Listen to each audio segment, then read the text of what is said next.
आइए फिर हम आज आप थर्ड हाउस की कुछ और ख़ास बात देखें। तो इसके अंदर जो सबसे इम्पॉर्टेंट बात आएगी वो आएगी कि जो व्यक्ति जम कर भोजन करते हैं, जो जम करके खाना खाते हैं और उसे पचा भी जाते हैं, उसकी ताकत भी हमें इसी भाव से मिलती है। यानी कि कुछ लोगों को आप ये जानते हैं कि वो कंद मूल खा करके भी आराम से रह लेते हैं या फिर लंबे लंबे उपवास करते हैं, तो उसके लिए भी थर्ड हाउस की स्ट्रेंथ बड़ी इम्पॉर्टेंट है। यानी कि अगर थर्ड हाउस अच्छा है, प्रोमिनेंट है, तो आप लंबे उपवास कर सकते हैं।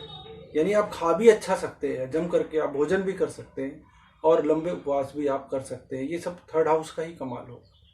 इसका अर्थ ये हुआ कि अगर आपका थर्ड हाउस अच्छा है तो आप व्रत, उपवास, तपस्या, क्योंकि इन सब के लिए भी एक तरह का पौरुष चाहिए, एक तरह की हिम्मत चाहिए, एक तरह का साहस चाहिए, एक तरह का टॉलरेंस चाहिए आपके अंदर, तो वो सारा कुछ आपको थर्ड हाउस से मिलता है। इसका अर्थ ये हुआ कि अगर आप बहुत अच्छी तपस्या भी करना चाहते हैं तो उसके लिए आपका थर्ड हाउस स्ट्रांग होना ही चाहिए। इसके अलावा जो आपके चचेरे भाई या चाचा, ताऊ, मामा, इनके जो बेटे हैं, यानी कि जो आपके चचेरे, ममेरे, फुफेरे, ये भाई हैं, इनसे आपके कैसे रिलेशन होंगे, इनसे आपके कुछ ऐसी चीज़ें होंगी कि जिससे आपको फ़ायदा होगा या नुकसान होगा, ये भी हम थर्ड हाउस से ही देखते हैं। फिर उसके अलावा कई बार हमारे गले के अंदर अलग अलग तरह के टेस्ट महसूस होते हैं। गर्दन का भाव, जो भाग है और जो आगे और पीछे का है, वो थर्ड हाउस उसको कंट्रोल करता है। तो आपके गले में तरह तरह के टेस्ट की जो फीलिंग है वो थर्ड हाउस है आपका।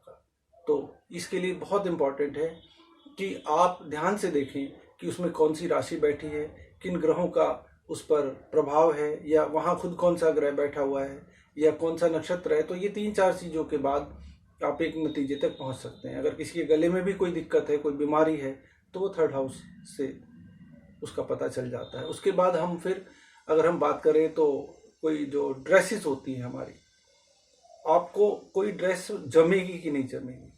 जैसे कि जिनका थर्ड हाउस शक्तिशाली रहता था, अगर आप पुराने राजा महाराजाओं के ज़माने को भी देखें, या तो वर्दी या ड्रेस या कोई यूनिफॉर्म या किसी भी तरह की चीज़ जिनका थर्ड हाउस स्ट्रांग होता है उन पर जमती है। ऐसे बहुत से लोग हैं जो ये शिकायत करते हैं कि हम कोई भी ड्रेस पहन ले हमें अच्छी नहीं लगती। तो थर्ड हाउस जिसका शक्तिशाली है वो कुछ भी पहन लेगा, उस पर जमेगा।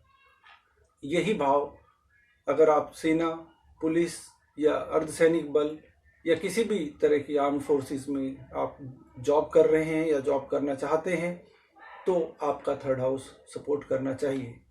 दूसरे प्लेनेट भी हैं इसमें इम्पॉर्टेंट, मगर आपका थर्ड हाउस बहुत इम्पॉर्टेंट है। ऐसे लोग शक्तिशाली वाले जो भी काम है, जो पावर वाले काम है, वो हमेशा करने में बहुत अच्छे होते हैं। तो आज थर्ड हाउस के लिए इतना ही। धन्यवाद। नमस्कार।